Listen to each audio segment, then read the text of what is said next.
Und damit heiße ich euch herzlich willkommen zu einem neuen Joscha und Dexter Video. Ich habe das hier direkt am Anfang mal gestoppt. Wir setzen gleich, nachdem ich das Intro gesprochen habe, setzen wir gleich an dieser Stelle dann entsprechend an. Und ja, eins kurz vorweg zur Entstehung dieses Videos. Ich war mal wieder beruflich weit unten im Süden Deutschlands und auf dem Weg dahin habe ich mal geguckt, was hat der gute Dennis denn in unsere Karte eingetragen. Bin da über 2 Eintragungen gestolpert, habe dann in dem Gebiet mich nochmal etwas näher umgeschaut und habe da auch einen Westwall-Bunker gefunden. Und so war für mich klar, komm, das liegt autobahnnah, da fährst du mal hin und dann schaust du mal, wie sieht es da überhaupt vor Ort aus und du guckst mal, kannst du überhaupt irgendwas filmen. Ja, das Resultat seht ihr hier im Anschluss. Ich darf nur schon mal eben eins vorweg sagen, das, was wir dort an Kalter Kriegsstruktur sehen, das ist das französische Armee-Munitionsdepot Nummer 58 in Offenburg-Waltersweier. Zu diesem Armeedepot gibt es ganz tollen Bericht auf Geschichtsspuren.de, den werde ich euch auf jeden Fall in der Videobeschreibung verlinken. Das andere, worüber ich da gestolpert bin, das hat was, ja, wie es auch schon bei Google Maps eingetragen steht, mit dem Westwall zu tun. Ich habe dieses Video im Vorfeld einfach mal unkommentiert aneinander geschnitten, habe die Rohfassung auch mal an den Daniel geschickt, mit dem ich da auch im Hüttgenwald war. Und der hat zu mir gesagt, das ist Westwall, aber kein normaler Westwall. So, das war schon mal interessant. Und dann hat er weiter geguckt und recherchiert und diese ganzen Recherchen, die er auch gemacht hat, die fließen hier ins Video mit ein. Ich werde da so ein paar Sachen von Homepages dann zitieren, die sich mit diesem ganzen Thema etwas mehr noch auseinandergesetzt haben. Es handelt sich nämlich hierbei um die sogenannte Korker Waldstellung. Und die Korker Waldstellung, das, was wir da gleich von sehen, das ist natürlich nur ein ganz kleiner Abriss. Ich versuche diesen Abriss aber so genau wie möglich euch zu erklären. Der Rest der Korker Waldstellung, der verlief halt noch über etliche Kilometer nach Norden als auch nach Süden. Und da gibt es auch entsprechende Berichte. Und wenn man da mal einen Film machen möchte, ja, muss man auch Zeit mitnehmen. Das ist nämlich auch so eine Geschichte, die machst du nicht mal eben so. Und deshalb steht dieses Video hier einfach auch unter dem Stern. Wir machen hier mal eine Einleitung, ne, so eine kleine Übersicht überhaupt über die Korker Waldstellung und wie der Westwall so entstanden ist. Ja, und damit jag ich jetzt das Video los. Ich finde kein Ende. Ihr müsst natürlich wissen, oder ihr wisst ja jetzt auch schon bereits, das Wissen, was ich jetzt habe, hatte ich zu dem Zeitpunkt des Films natürlich noch nicht. Also werde ich da auch so ein bisschen Rätselraten etc. pp. Überall, wozu ich dann was sagen kann, werde ich es dann entsprechend kommentieren. Auf geht's.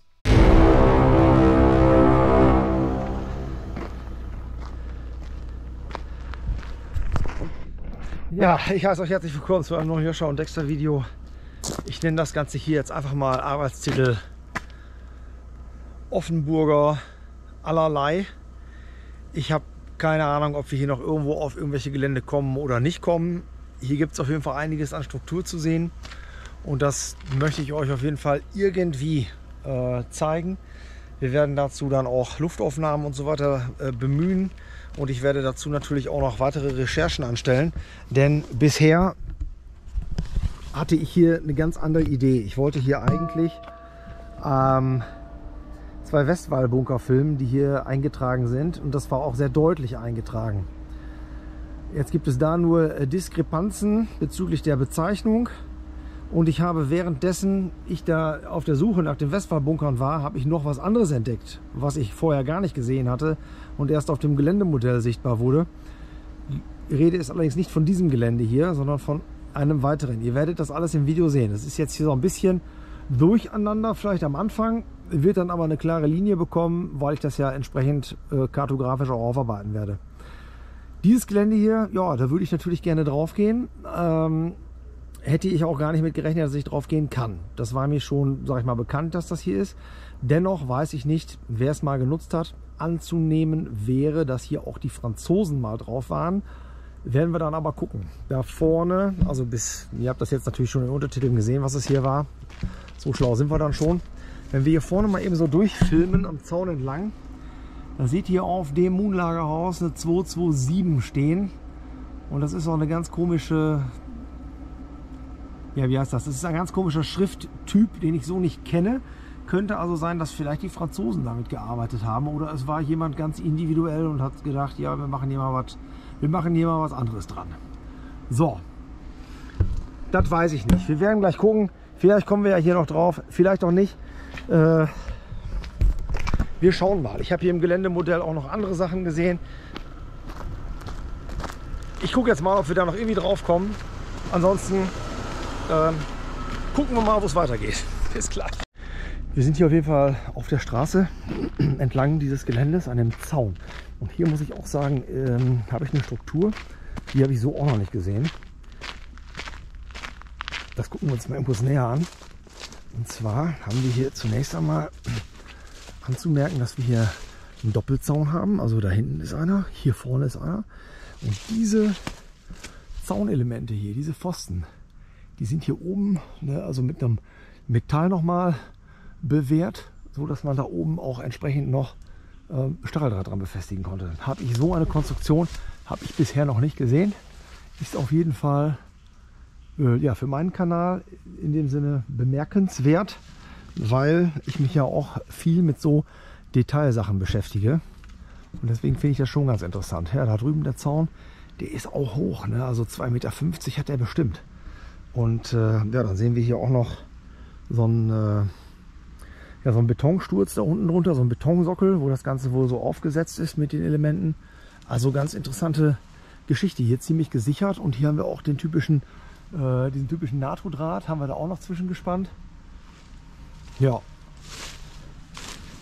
Und jetzt gehen wir weiter, beziehungsweise gucken wir weiter, ob wir da noch irgendwo hier vielleicht rauf können. Mir wird schon reichen, wenn ich da ein, zwei von den Moonlagerhäuser filmen kann. Die sind eh alle gleich. Und das wäre schon, das wird mir schon völlig reichen dafür. Jetzt befinden wir uns am eigentlichen Ausgangspunkt. Hier wollte ich eigentlich hin, das heißt, ich habe bei Google Maps eingegeben Westwall-Bunker 73, bin an diese Stelle hier geleitet worden. Für den Westwall-Bunker 73 gibt es verschiedene Bilder und so weiter. Darauf und so, bevor es jetzt völlig irre wird hier. Es gibt ja verschiedene Bilder. Könnt ihr gucken bei dem Google-Eintrag. Dann sah ich diesen Zaun hier. Und da war mir irgendwie klar, ihr seht das wahrscheinlich, da hinten ist Betonstruktur zu erkennen. Also wir haben hier definitiv irgendeinen Westwall-Bunker, haben wir hier. Aber mir war auch klar, aufgrund des vor uns befindlichen Zaunes, dass die Bilder, die da von dem Westwall-Bunker bei Google eingetragen sind, nicht von dem stammen können, was da hinter uns liegt. Denn da ist ja ein Zaun drumherum. So, und jetzt ist eben die Frage, ist der Westwall-Bunker, ist es vielleicht wirklich die 73? Und haben die Leute einfach nur Bilder gepostet unter den Eintrag von einem Bunker, der da vorne liegt. Den zeige ich euch gleich auf dem Geländemodell. Und was ich euch auch zeigen werde auf dem Geländemodell, ist, was sich hier befindet. Das war nämlich gar nicht erkennbar aus der Luft, auf jeden Fall nicht auf die Schnelle. Da haben wir nämlich ein Munitionsdepot, ehemals französischer Bauart. Da habe ich auch gerade mit dem Eigentümer habe ich da gesprochen. Ich hatte nicht erwartet, dass ich darauf filmen darf. Ne, ich habe ihn dann aber, der war okay, ne, also war ein umgänglicher Typ, konnte man mit reden. Habe ich gefragt, ob ich vielleicht eben einmal wenigstens an so ein Munitionslagerhaus anschauen darf. Wollte er auch nicht. Ist auch alles in Ordnung. Ich kann jetzt hier nicht nochmal wieder da, das ist alles scheiße hier. Man sieht hier aber ganz schön noch so einen Lichtmast. Hoffe ich, dass man ihn sieht. Sonst mache ich da jetzt gleich nochmal eben ein Foto von und blende euch das ein. Hier ist unfassbar, was hier an Mücken unterwegs ist. Krank. Deshalb werde ich jetzt meine Begehungen auch auf das Wesentliche beschränken. Ich wollte euch das nur eben gesagt haben. Ich habe also hier so gesehen ein französisches Munitionsdepot entdeckt, ne, was uns vorher einfach nicht bekannt war. Was ich da an Informationen finden kann, habt ihr jetzt wahrscheinlich auch schon während der Einblendungen und so weiter gesehen. Und ja, wir verlegen jetzt von diesem Munitionsdepot dann rüber vorne zu diesem Wehrmachtsbunker, von dem man jetzt sagen könnte, oder der Westwallbunker, dass das vielleicht der Bunker 73 war und die Bezeichnung hier auf dem Bunker einfach falsch gesetzt ist. Vielleicht kann ich dazu aber auch noch was herausfinden. Das ist ja immer alles so ein bisschen, ne, ist halt viel Recherchiererei. Die Sache ist auch ganz einfach, wenn du auf solche Strukturen hier triffst. Da oben seht ihr auf jeden Fall so ein Teil, das werde ich euch jetzt wahrscheinlich kein Bild mehr einblenden. Das ist so ein Lichtmast hier von den Franzosen ehemals. Wenn du dann auf sowas hier triffst, musst du das irgendwie mitnehmen, was geht, oder das herausfinden, was irgendwie geht. Weil sonst kannst du das Ding hier komplett unter den Teppich kehren und sagen, ich mache da gar nichts drüber. Hat für mich auch irgendwie keinen Nährwert. Deshalb sage ich, wenn man verschiedene Strukturen hat, so eine schöne Streuobstwiese hier, wenn man verschiedene Strukturen hat, auf die man alle irgendwie nur so ein bisschen oder gar nicht drauf kann, dann macht man vielleicht einen Film über alles hier, weil das alles auch konzentriert aufeinander liegt. Ich habe im Geländemodell auch noch andere Sachen gerade entdeckt, die werden wir uns gleich auch mal anschauen. Ja, also von daher, wir gehen dann jetzt, beziehungsweise verlegen jetzt da vorne an der Einfahrt zu dem ehemaligen Moondepot, die ich euch auch nicht filmen werde, weil das hier einfach Privatbesitz ist. Ich habe da keinen Bock auf Stress. Und eine Sache noch, auf dem Gelände läuft ein riesen Schäferhund rum. Ich möchte jedem davon abraten, da drauf zu gehen. Das kann mächtig in die Hose gehen. Gut, genug gelabert. Wir fahren jetzt da vorne zu diesem Wehrmachtsteil und das schauen wir uns mal an. Zur Orientierung, genau vor uns seht ihr diese Streuobstwiese oder sagen wir mal Streuobstbaumreihe. Da links wäre die Einfahrt zu dem Depot. Ist auch wirklich unspektakulär. Also ihr habt da jetzt nichts verpasst, wenn ich euch da jetzt so einen Zaun nicht gefilmt habe. Der sieht auch nicht irgendwie typisch nach irgendwas aus, hat irgendwie eine interessante Struktur oder so. Das ist einfach nur ganz banaler Zaun. Das hier vor uns, das ist schon wieder was anderes. Denn hier haben wir diesen vermeintlichen Wehrmachtsbunker. Westwallbunker. Da gucken wir doch mal. Was ist denn das? Guck mal hier. Da ist ja richtig Beton zu erkennen. In größerem Ausmaß. Oh, das sieht ja schon mal spannend aus hier. Ich gucke auch mal, dass ich da noch ein bisschen Expertise zu bekomme. Also hier offensichtlich eine Außenwand, da die Decke, denke ich, die wurde dann abgesprengt, jetzt ist so ein bisschen gehoben und dann wieder gesenkt, gehe ich von aus. Vielleicht geht die aber auch schräg nach hinten rein. Das schauen wir jetzt gleich mal, was wir da sehen können. Wir gehen dann jetzt erstmal hier an der Stirnseite entlang. Hier haben wir irgendwelche Armierungen noch drauf.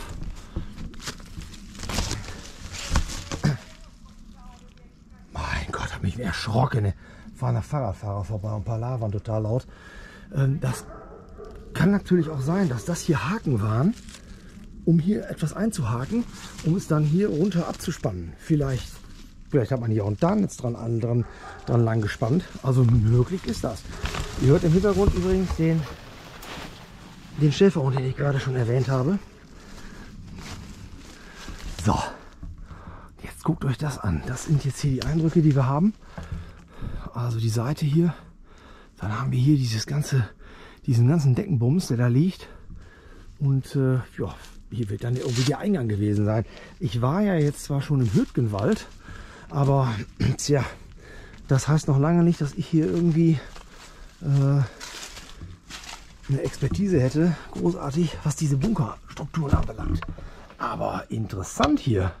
Ich hätte jetzt gar nicht damit gerechnet, dass wir hier doch so viel zu Gesichte bekommen. Und ich höre hier ein ständiges Summen um mich herum. Ich werde hier verrückt. Diese scheiß Viecher, ey. So sieht das also hier aus. Da hinten kann man noch durchgehen. Da kommt man aber, glaube ich, von außen rum rein. Deswegen lassen wir das erstmal sein. Und wir gucken mal, wie das jetzt hier... Aua, Kopf eingestoßen. Wie das jetzt hier von außen noch aussieht. Und gehen dann von der anderen Seite mal eben da rein. Ja. Wir machen jetzt hier auch One Take, damit wir am wenigstens ein bisschen Bilder von dieser ganzen Sache bekommen. So.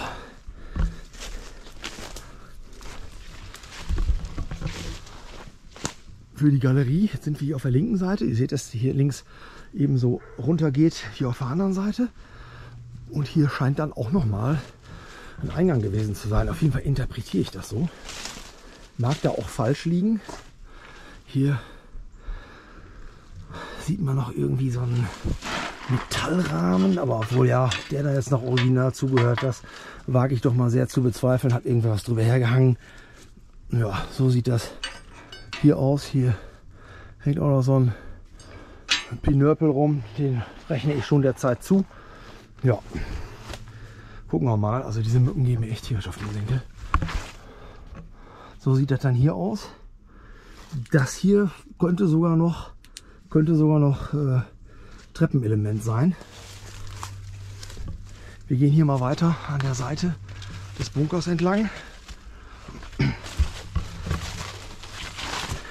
Oh, auch hier wieder diese Haken. Das finde ich schon spannend. Habe ich auch noch nie gesehen, sowas.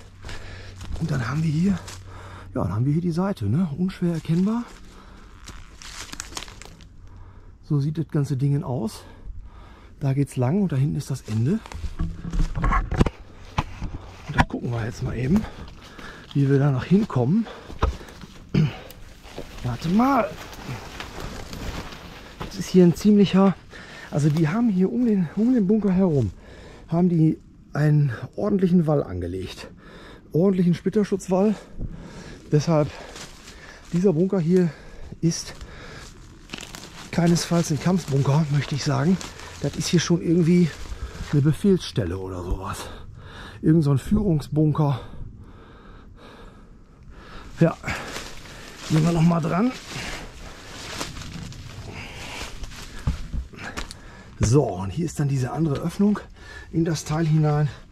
Aber ich glaube bald, wir können uns das wirklich sparen, da reinzugehen. Ja, wenn man gut reinkommt, warum nicht? Ja, die Innenstruktur, ne? So sieht das hier drin halt aus. Da oben auch. Nee, das war, eigentlich müsste das doch hier Eisen sein. Das ist aber, das Eisen fehlt da irgendwie, habe ich den Eindruck. Ja, und so sieht es hier aus in dem Teil. So, ich glaube, die Helligkeitsstufe reicht auch. Ja. So.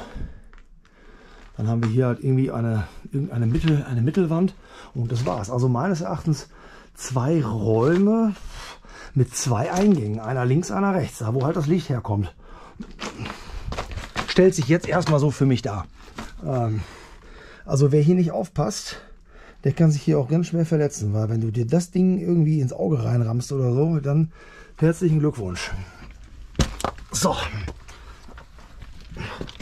Was jetzt nicht heißt, dass man das deswegen abreißen sollte hier. Es gibt nämlich auch Fälle von Idiotie. Da hat man das dann als Vorwand genommen, um diese Bunker zu beseitigen, weil da doch ein Verletzungsrisiko hervorgeht. Ja, ich meine, ein Schild, ja, betreten auf eigene Gefahr oder wegen mir auch betreten verboten. Und wer sich dann da ein Auge aussticht, ja, der hat halt eben Pech, ne? So ein bisschen Eigenverantwortlichkeit sollte man den Menschen ja auch irgendwie zutrauen.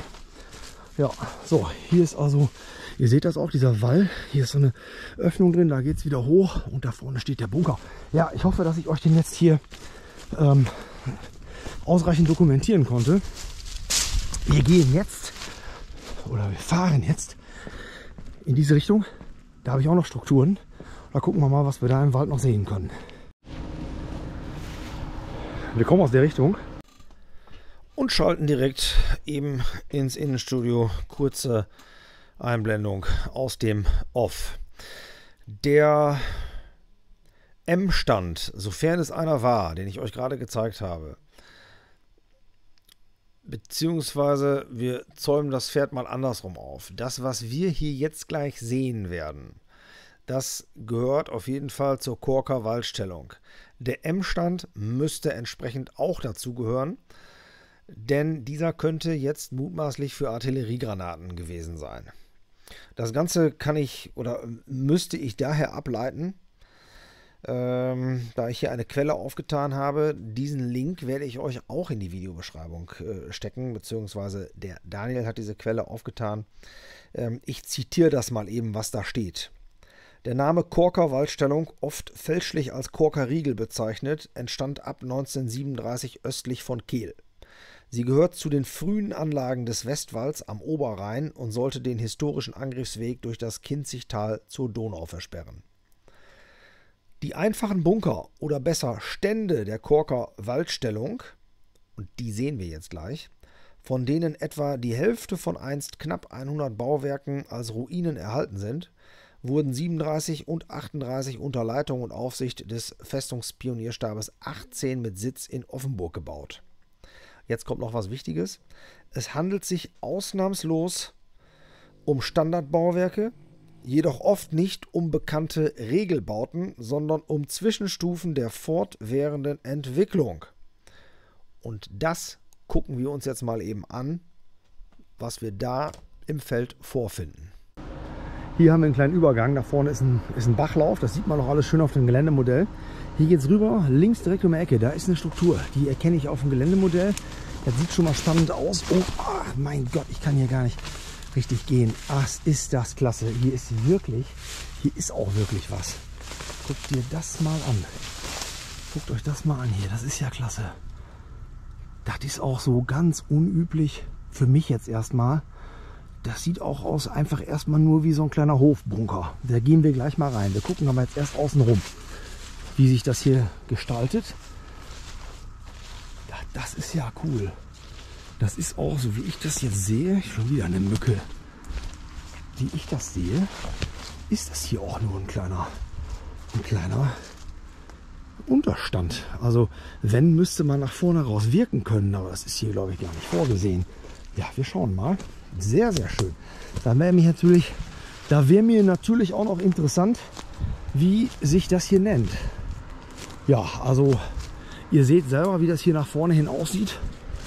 Da ist also nichts. Da vorne ist schon wieder der Eingang, der Betonsturz. Hier glaube ich nicht, dass da mal irgendwas war. Das haben die hier sowieso wahrscheinlich mit Erde angefüllt. Hier steht auch schon seit Urzeiten, oder hier stand auch mal ein richtig großer Baum. Ja, aber nichts ist unmöglich. Ne? Kann natürlich auch sein, dass man das hier nach dem Krieg mit Erde verfüllt hat und dass da doch noch irgendwo eine Scharte ist. Aber wenn wir jetzt da durchgehen, müsste uns ja eigentlich auch eine Scharte über den Weg laufen. Das werden wir natürlich machen, das ist ja klar. Ne? Also gehen wir hier mal rein, meine Herren. So, das ist ja klasse. Nee. Also ihr seht ja selber, das ist ja geil, das Ding. Finde ich richtig cool gerade, weil das ist sowas, mit dem ich hier im Leben nicht gerechnet hätte. Mit so einem Teil. Nie und nimmer hätte ich damit gerechnet, dass wir so ein Ding hier vorfinden. Also reiner Deckungsgraben. Vorname Rainer, Nachname Deckungsgraben. Könnte auch ein Doppelname sein. Das ist ja richtig klasse hier. Guck einer an. So. Aber was es hier noch gibt, ist, da war mal irgendwas an der Wand befestigt. Und hier haben wir noch so eine kleine Erker, eine kleine Nische haben wir hier noch drin. Klasse. So, da geht es wieder raus. Und das sieht auch von innen, das ist so sauber hier. Das könnte auch vor 10 Jahren gebaut worden sein. Also manchmal wunderst du dich, wie so eine Struktur, wie gut erhalten sowas teilweise ist, wenn da keine Witterung dran kommt. So, hier gehen wir wieder raus. Jetzt habe ich im Geländemodell gerade noch eine Kleinigkeit entdeckt. Die müsste hier drüben sein, sofern man sie erkennen kann. Ich werde euch das natürlich auch einblenden. Mal schauen, ob wir hier aus irgendeiner Struktur schlau werden. Oder ich gucke noch mal eben drauf auf die Karte, ob wir da schon genau stehen oder nicht stehen. Ja, wir stehen genau davor oder daneben. Hier muss es sein, hier links. Hier links.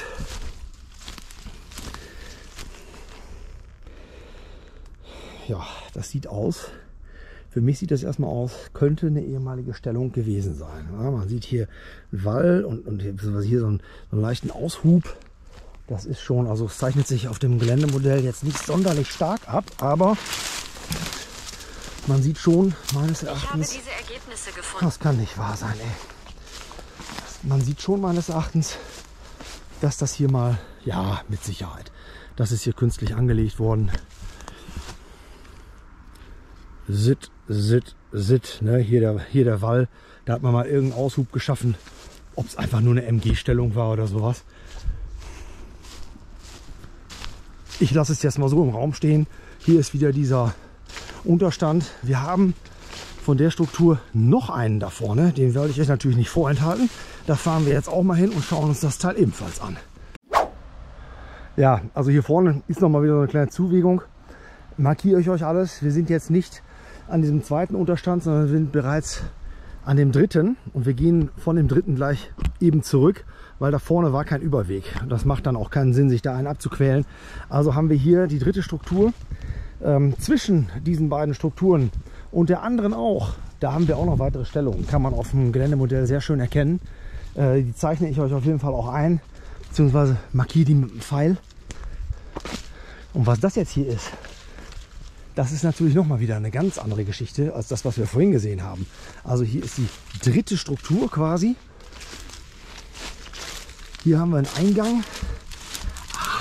Guck mal hier, wie schön, wie schön, wie schön. Baukompanie 249. Der zweite Zug der Baukompanie 49, so wie ich das sehe. 1940. Oh, ihr könnt das auf der Kamera viel besser sehen als ich hier in Natura.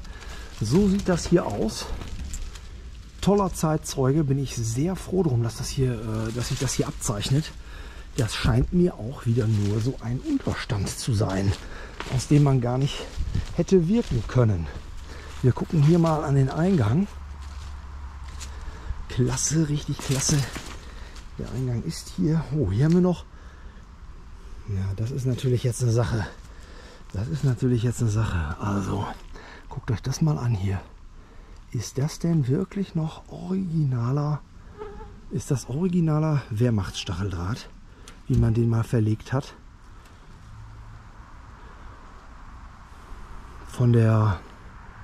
Also vom Verwitterungsgrad her, so vielleicht am besten, vom Verwitterungsgrad her würde ich sagen, das ist authentisch.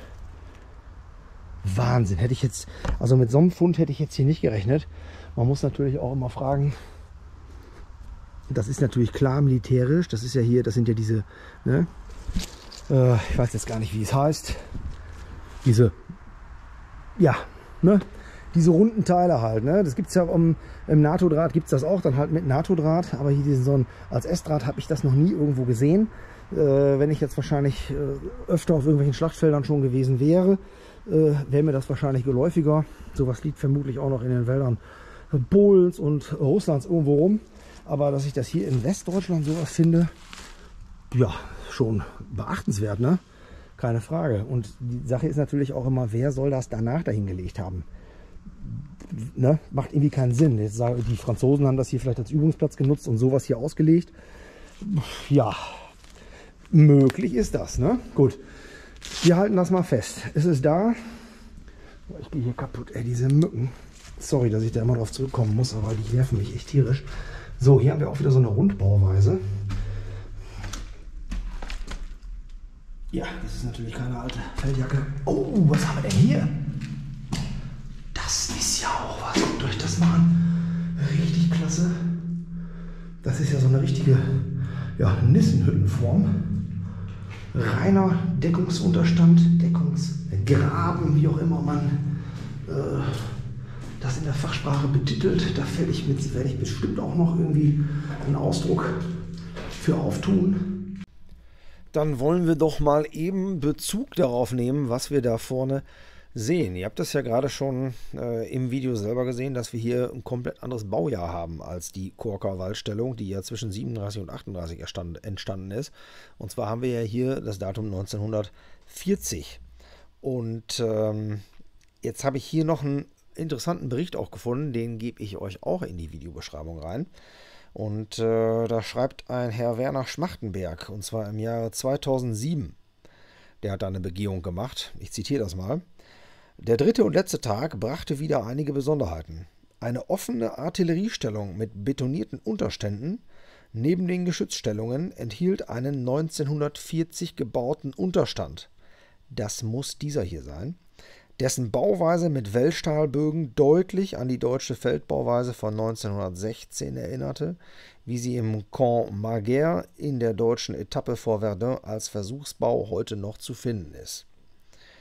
So, was genau können wir jetzt noch hier aus dieser Aussage herauslesen? Erstens haben wir hier diese Bauweise mit den Wellstahlbögen, wie wir offensichtlich sehen. Dann haben wir das Ganze 1940 erbaut, was aber entscheidend ist jetzt, um dann auch wieder auf den M-Stand, den wir ganz zu Anfang gesehen haben, um auf den zurückzukommen. Er sagt, es handelt sich hierbei um eine offene Artilleriestellung mit betonierten Unterständen neben den Geschützstellungen. Das heißt also für mich, diesen einen betonierten Unterstand, den wir da gesehen haben, jetzt gerade, den wir gleich auch nochmal sehen werden, der gehört eben zu einer offenen Artilleriestellung.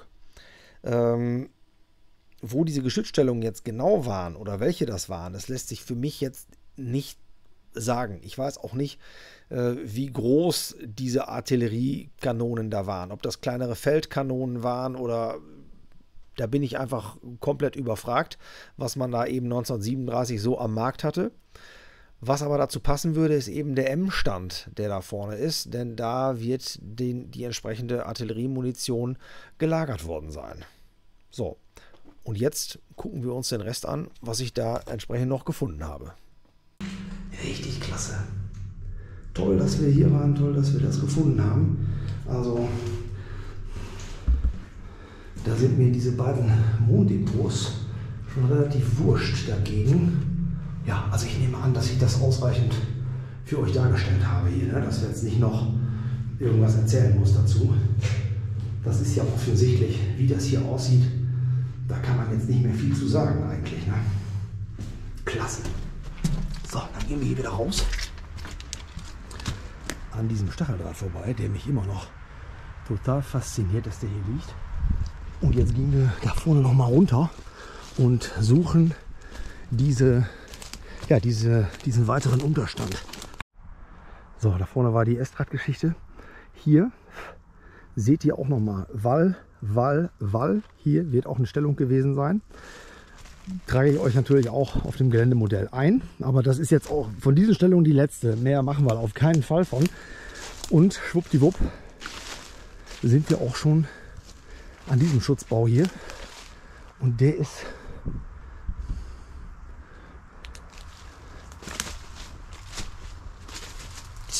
ist der baugleich zu dem da vorne? Ja, das ist genau, das ist baugleich zu dem ersten, in dem wir drin waren. Das sieht hier so aus. Ach Mann, ey. Das sieht hier so aus, ebenfalls alles voller Mücken. Hier war auch mal irgendwas angebracht, da sieht man noch diese beiden Pinöppel, ne, die Nische. So, raus aus dem Teil.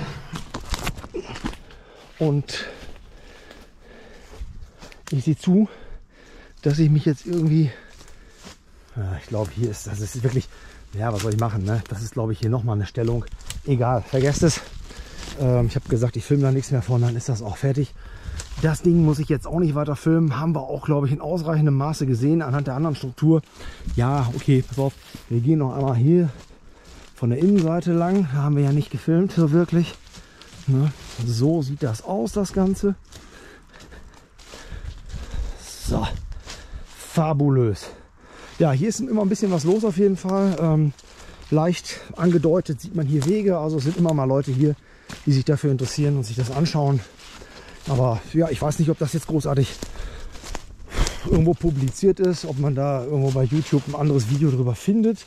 Ich gucke ja im Vorfeld zu nicht irgendeiner ansatzweise Strukturvideos anderer Leute. Das mache ich gar nicht.